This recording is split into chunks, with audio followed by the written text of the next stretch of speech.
Sydney. We do a lot of large animal rescue, and if like say in the last sort of 2 months we've done about 10 cows and horses in various forms of mud, etc. The drought is not helping. Getting a lot of animals going into water courses to get drink and getting caught into mud.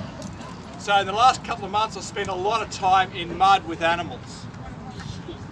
We have some very simple, well-founded techniques to get an animal out of its predicament.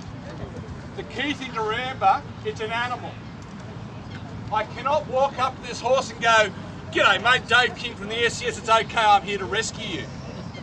What that animal sees is, here comes another animal with its eyes on the front of its head. All hunters, wolves, dogs, cats and people have eyes on the front of the head. The message I give the horse is, "Yum, I'm here to eat you." Not, "It's okay, I'm a rescue, I'm here to save your life."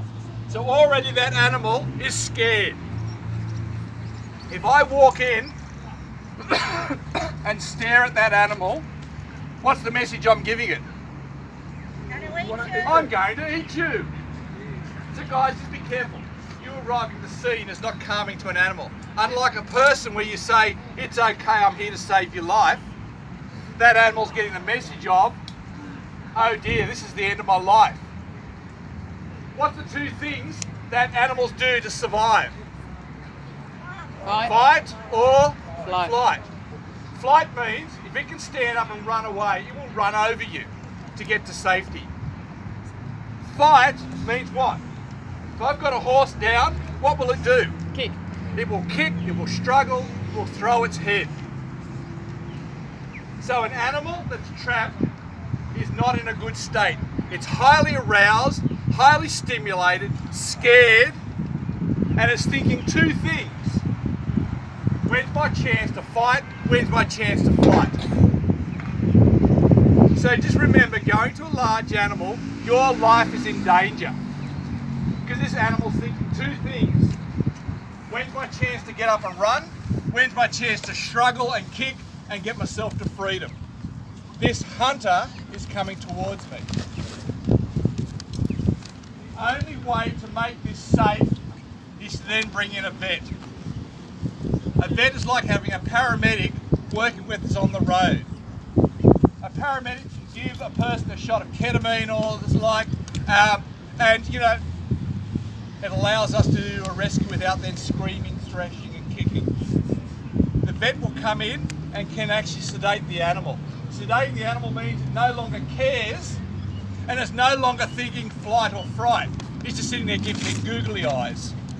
That means I'm safe. So for all large animal rescue involving a horse, you must get a vet involved. The cattle, look, I'm a little bit more relaxed.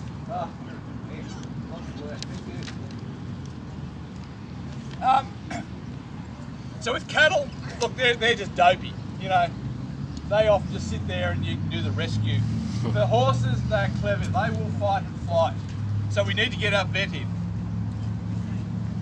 We then look at some range of very simple techniques and we can skid an animal. Skidding means if it's on its side or simply in mud, I can use my slings to pull it forward, get it onto its side and slide it to safety. We have a range of very simple tools which allows us to do that. The first is what we call a strop guide. Strop guide allows us to use the natural curves and voids under the body to get our slings in. So you guys saw how you did it before? Let's put a sling on. We're going to do a rear drag. Now mind you, anybody working around a horse needs to have a helmet on. Just to let you know. We always work from the back of the horse, and look, I tell people,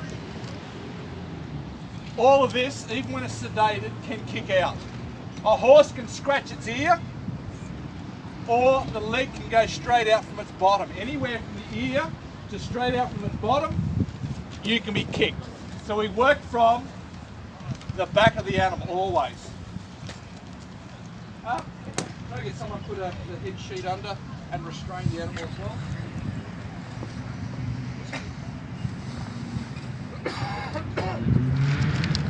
With prey animals, their eyes are underneath. They're always on the side. Means I can see from my flank forward. When we put downward pressure on the head, which stops it from standing, we end up grinding its eyes into the dirt. So we put downward pressure on the neck, and that stops the animal from wanting to stand.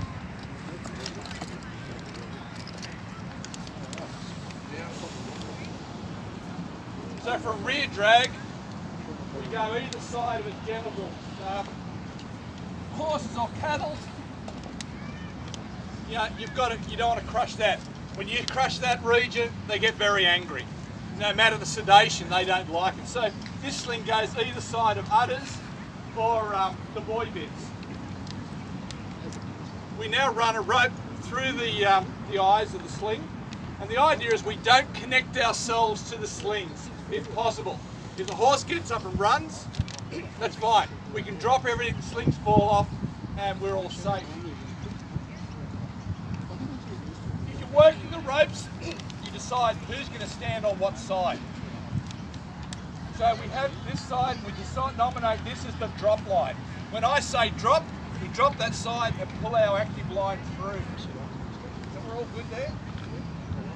Can I get someone on the other side of the head check? Come here. So if you come in this side, we'll just pick up those two things there. Serena, you alright? Okay. Hauling team ready? Ready. We're going to haul and haul. Okay, stop and drop. So by pulling that line through, if the horse stands up, all the slings just fall off. Everything's safe. So for all the units, if you haven't got this gear, 50mm four-wheel drive strap will do the job. 75mm better. I don't throw out old ropes. All of this is old ropes, and I use it for large animal rescue. If I haven't got a head sheet, I put a life jacket on its head. There's a life jacket on the side of the truck, and you just put that over its head to protect those eyes. So you don't need all this sexy gear. If I haven't got a strop guide, I will go and cut a section of fencing wire, twist it, poke it under the smaller back, tie my sling on and pull it back through. You don't need all the sexy gear. It's just the techniques. Now, we're going to do what we call a forward drag, forward skid. So let's pull that through. If I can get you put the if I can get you to now use the strop guide and go in behind the front shoulder and do exactly the same.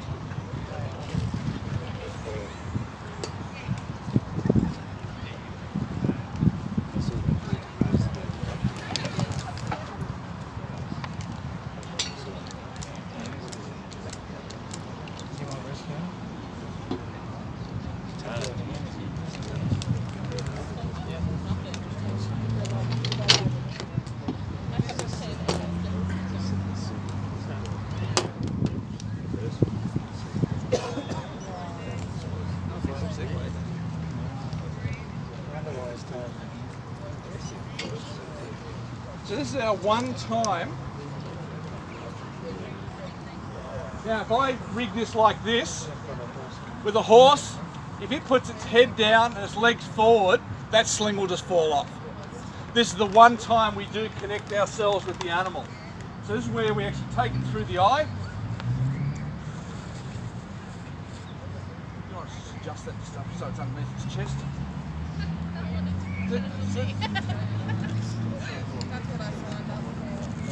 So this is the one time it goes round the rib cage. Cows and horses very resilient with their ribs. So it goes round the back and round the ribs and sits on the sternum. If I can have that rope rig the same as we had before.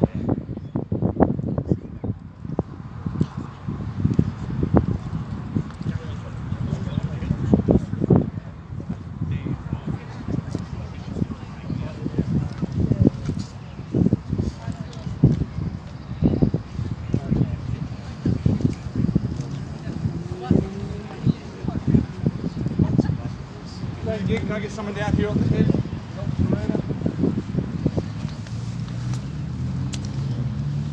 Yep. All right. A couple more people on the rope. And sort out which side you're dropping and what side you're hauling.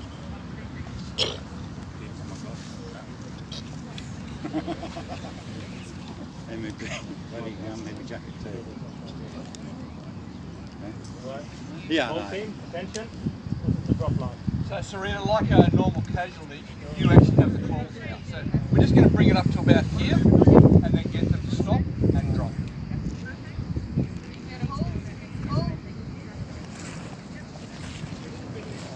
Stop. Stop. Drop. So this is probably the most common technique I use. If I've got a cow in a dam and it's stuck in mud, I will rig it for a forward assist, get my team to pull it and the legs will come out. Once it's on its chest on the mud, I actually pull it onto its side and we will take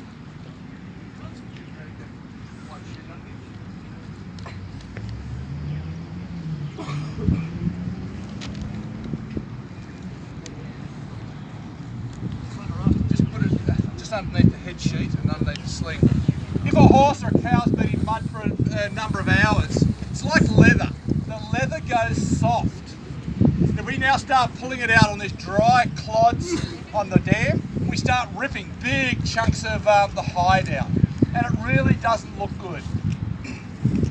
So what we use is these plastic sheets. They're called rescue glides or glide sheets. It allows us, do you want to rig that again? Yep. It allows us to pull the animal onto the glide.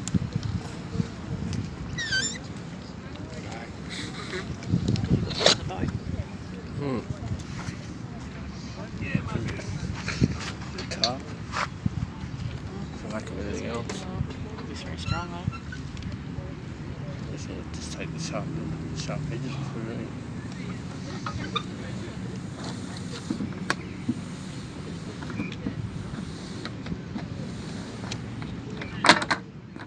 So if you can imagine, this is in the farm dam and I could have it on its chest.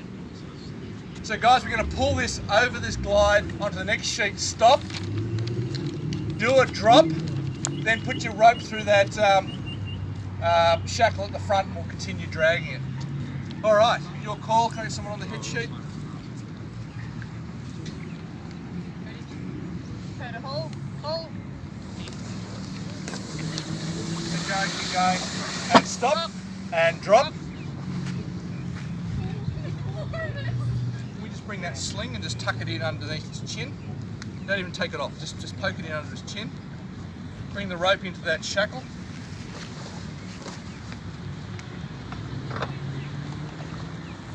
Poetic license, I'll just straighten him up a bit. All right, now what the good news is, I want you on the thing pushing downward pressure on the neck. So on the, stay on the glide and put downward pressure on his neck. So, all right. So I get the vet onto the glide sheet then, putting downward pressure on the horse's neck. Haul team ready? Prepare to haul and haul. And away we go. And stop and drop.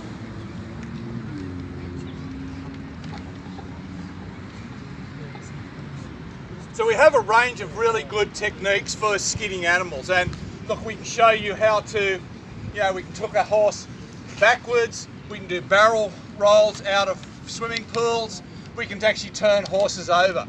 So there's a whole range of techniques on a large animal rescue course to manipulate the animal. So guys, if we just leave all that, we'll just come over here. Let's bring that